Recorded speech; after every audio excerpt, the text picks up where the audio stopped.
So, welcome to Regenerative Change Lab's Voices from the Field. Today, we are lucky to have Joanna Masraff here, who joined us in our very first cohort of the Regenerative Change Navigation Course back in May and June of 2023. Joe, welcome. Thank you. Thank you for having me. Yeah, absolutely. So glad you're here. Why don't you start by just telling us a little bit about you? Sure. I am based in Scotland, though I have this funny accent, which I won't talk about today. And I work as a agile coach with an IT consultancy called And Digital. So, and actually, I forgot to tell you, I've just changed my title to an Agile and Sustainability Coach, probably very much Congratulations. linked to the course. So there you go. Oh, very cool, very cool. And so that's something that's starting tell us a little bit about your other Agilists for Impact too, and that work that you're doing. Oh, thank you. Yes, so we have a LinkedIn group and a meetup group called Agilist for Sustainability now. So we kind of switch on the title to give more insight into what it's about. So how we people in who work in Agile in one way, form, or another, kind of as change makers, can help in the wicked planetary problems, to make our lives more sustainable and regenerative in general. Mm. And you're finding a lot of crossover between this work in regeneration and agile now, right? And even and sustainability, of course. Yeah, it was absolutely fascinating actually in the course to see those kind of crossover points, in the kind of human side, shall we say, is the how regenerative change really aims to treat people as humans was very fundamental, I think, to how agile likes to treat people as humans and not as resources, not as numbers on a page.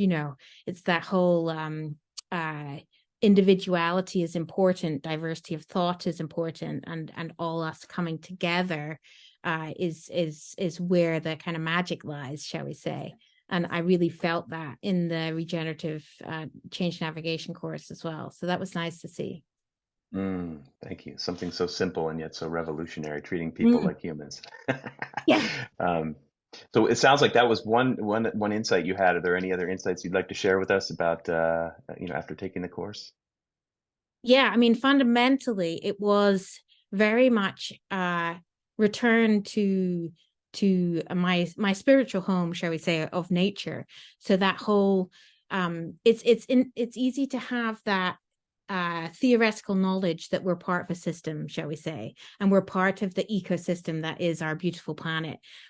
But actually, for me, it was a fundamental shift of feeling that I was back in that living system, in the ecosystem of the planet, and reconnecting with that energy of the planet. For me, it was a brilliant shift for me, to be quite frank.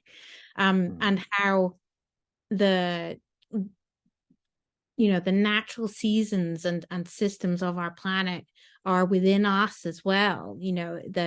That we flow not always as a fast river. Sometimes we have rocks in the way, and sometimes we slow down and meander, and all of this is okay. We need those times of different speeds and different modalities almost in order to be successful. This whole kind of 21st century idea that we can, or 22nd century, I get confused where we're at now. It's go, go, go, go, go all the time is actually fundamentally wrong, right? When we look at those patterns in nature, we're not expected to be able to do that. And that was um, understanding that deep in my heart was such an insight into how I can help other people in my coaching as well. So that was, mm, yeah, it was just really eye opening for me. Yeah. mm. Thank you. As you're saying, you're making me think, a lot of companies today think about bringing nature into the office, and so they, do that through oftentimes living walls or plants, open spaces. But, um, our hope is to help people bring this inner dimension of nature Mm. into work, which I relate to what you're saying. It creates a new level of sort of having this refreshing energy of seeing that you can bring those living systems principles into to everyday Yeah. decisions and actions. Yeah.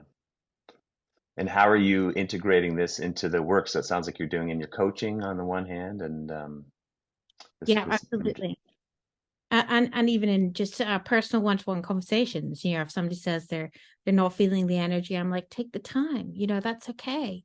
It's almost this easier acceptance of the natural flows of energy of people and the world, which is it takes a layer of stress off, I think, in general, which has been I think I needed. Yeah. And apart from that, it's one of this is might be a silly thing, but grounding. So one thing you always did in all the sessions was a grounding exercise, and I loved it. And I'm trying to integrate it into all of the workshops and meetings that I do because of that. We were talking about the fast pace of life. So people go into a meeting or a workshop, and a lot of the time they're still doing three other things at the same time, right? So actually, that ability just to bring them into the space and hold them there is so powerful. But maybe a small thing, but I'm integrating that into everything I do. So that's a nice one. Thank you. Thank you. And thank you so much for your time and sharing today with us. It's been great to see you again. Well, I highly recommend the course. It was really good for me. So thank you very much for having it and for having me. Thanks so much, Joe.